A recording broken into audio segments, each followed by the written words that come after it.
Dear 12th standard students, in this video we are going to learn the fourth sum third subdivision from the exercise 10.5. The question is solve the following differential equation.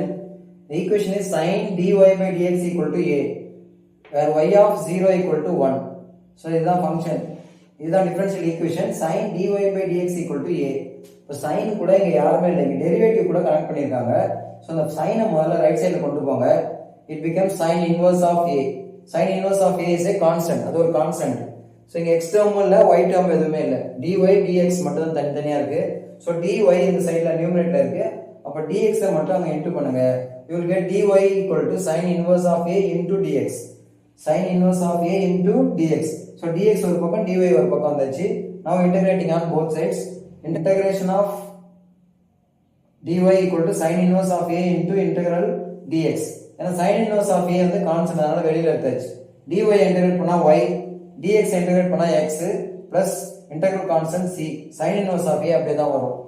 Now we have to substitute the value of x as 0. y of 0 equal to 1 அப்படினா இது x உடைய value. Bracket குள்ள இருக்கிற value எப்பவுமே x குறிக்கும்.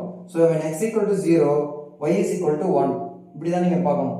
So நீங்க ஏதாவது புரியாம இருந்தனா இப்ப பாத்துங்க. y of x ன்னு அர்த்தம். சோ x னா இப்ப இந்த பிராக்கெட் குள்ள இருக்கிறது x உடைய வேல்யூ, ரைட் சைடுல உள்ள ஆன்சர் y உடைய வேல்யூ. சோ இந்த ஈக்குவேஷன்ல சப்ஸ்டிட்யூட் பண்ணுங்க. Equation 1 ல substitute பண்ணீங்கன்னா you will get 1 is equal to sin inverse of a into 0 plus c. 0 into anything 0 ஆயிடும். c is equal to 1. So you will get the value of c as 1. c1 அப்படின்றது equation 1 ல substitute பண்ணுங்க. You will get y equal to sin inverse of a into x plus 1. So first இந்த 1 இங்க வந்துச்சுனா minus 1. The into ல இருக்கிற x இங்க வந்துச்சுனா divide வந்துரும். Sin inverse of a equal to y minus y 1 by x. The sin inverse மட்டும் இங்க கொண்டு வாங்க. You will get sin of y minus 1 by x equal to a. So this is the required equation.